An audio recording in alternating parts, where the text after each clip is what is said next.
Assalamualaikum warahmatullahi wabarakatuh. Selamat datang kembali teman-teman. Ya, kembali lagi di channel Ciku Ciku Wadrat.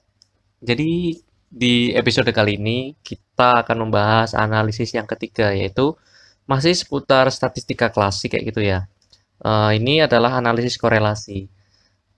Ini hampir mirip dengan analisis regresi. Cuma kalau analisis regresi itu kita tahu mana variabel bebas, mana variabel terikat kayak gitu. Dan kita juga tahu gitu loh, kalau di regresi itu ada modelnya kayak gitu. Jadi semakin tinggi sebuah variabel bebas itu akan berdampak seberapa besar terhadap variabel terikatnya.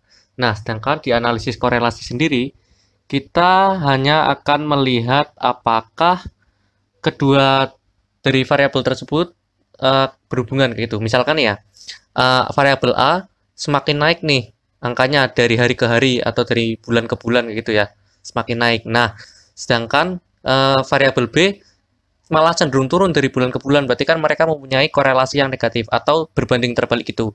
Misalkan apa ya, kita mau tahu korelasi antara harga cabai dengan inflasi kayak gitu misalkan. Nah, harga cabai itu semakin naik dari hari ke hari, itu berarti inflasi semakin naik kayak gitu ya, itu misalkan.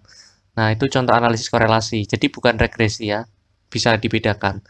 Nah, analisis korelasi itu sangat banyak sekali ya.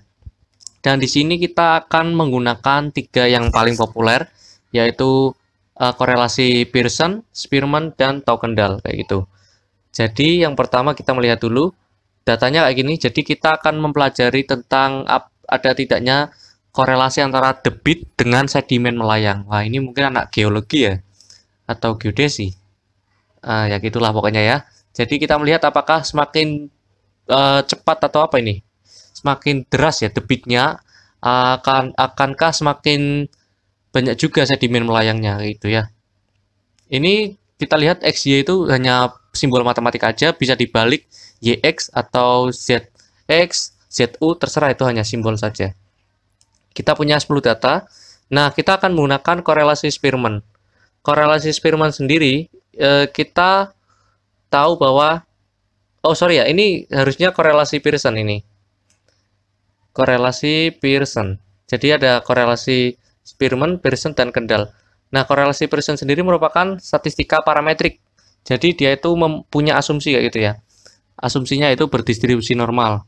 Nah, kita bisa menghitung dengan cara korelasi Pearson itu X kurangi MX dikali Y kurangi MY disigmakan kayak gitu. Nah, maksudnya berarti X datanya dikurangi MX, yaitu min dari si variabel X tersebut. Kemudian dikalikan dengan Y dikurangi MY, yaitu minnya dari si variabel Y. Kemudian disigmakan. Sigma kayak gini. Ini namanya sigma ya. Jadi dia itu adalah penjumlahan kayak gitu. Jadi rumusnya ini untuk korelasinya. Sedangkan untuk tingkat signifikansinya kita bisa melakukan uji T dengan rumus seperti ini ya. Kayak gitu. Jadi yang atas itu untuk mengukur besarnya korelasi, yang bawah ini untuk mengukur apakah korelasi tersebut signifikan atau enggak gitu. Nah, apabila korelasi Pearson ini enggak terpenuhi ya asumsi distribusi normalitasnya, kalian bisa menggunakan alternatif, yaitu ada korelasi Spearman dan Tau-Kendall gitu. Nah, kalau Spearman sendiri digunakan untuk apa ya, datanya yang variabelnya itu tidak berpasangan, kayak aku dan dia nggak berpasangan. Jadi misalkan ada guru A sama guru B, kita mau lihat apakah kinerjanya guru A sama guru B itu saling berkorelasi kayak gitu. Itu pakainya korelasi Spearman. Sedangkan kalau korelasi Kendall itu berarti kan individunya sama. Kalau tadi kan berbeda ya antara guru A dan guru B. Nah, kalau Kendall itu misalkan kamu nilaimu ketika sebelum UTS dan sesudah UTS kayak gitu. Nah, itu korelasi Kendall, apakah ada korelasi gitu loh. Kalau nilainya sebelum UTS jelek ya nanti sesudah UTS juga jelek kayak gitu ya. Kita pakai Kendall kayak gitu. Kenapa Kendall ya? Kenapa nggak Pekalongan ya? Nah, ini rumusnya ada X aksen. Ini aksen, tanda aksen ini berarti ranking ya. Jadi kita membuat perankingan. Kalau ini kan enggak, ini nih X dikurangi minnya X. Sedangkan ini menggunakan sistem ranking. Kalau kalian mau tahu matematika dibalik ini, kalian bisa komen ya kalau kalian butuh kayak gitu. Tapi ini karena apa ya namanya, video tentang R kayak gitu, penerapan korelasi di R, jadi kita nggak akan membahas matematikanya. di episode kali ini. Nah, kemudian ini rumusnya untuk kendal tau. Langsung aja lah, kita langsung ke R aja. Nah, kita udah input data. Kita bisa input data seperti ini, atau juga bisa impor. Nah, kalau kita input secara vektor, berarti kan kayak gini, kayak biasa ya, C kayak ini ya. Nah, kita run aja. Sintaknya emang sedikit sekali emang, karena sederhana korelasi itu. Kemudian kita inputkan Y. Nah, jumlahnya harus sama ya datanya ya. Ini jumlahnya berapa coba ya? Kita tulis length X 10, berarti masing-masing 10 pasti. Ini length X sama length Y.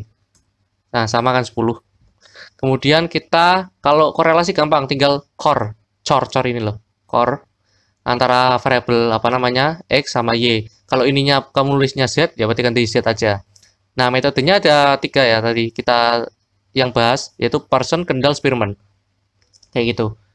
Nah, ini ada selain core, ada juga core.test. Kita lihat apa bedanya. Kita run.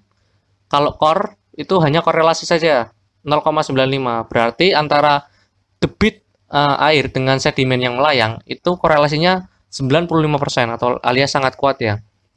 Nah, kalau Kendall dan Spearman, oh ya ini yang core.test gimana ya? Tadi kan core, ini core.test. Hasilnya nah lebih banyak. Ada tulisannya Pearson. Nah, ada brandnya ya, Pearson. Kemudian kita melihat korelasinya sama 0,95 ini sama ya persis ya.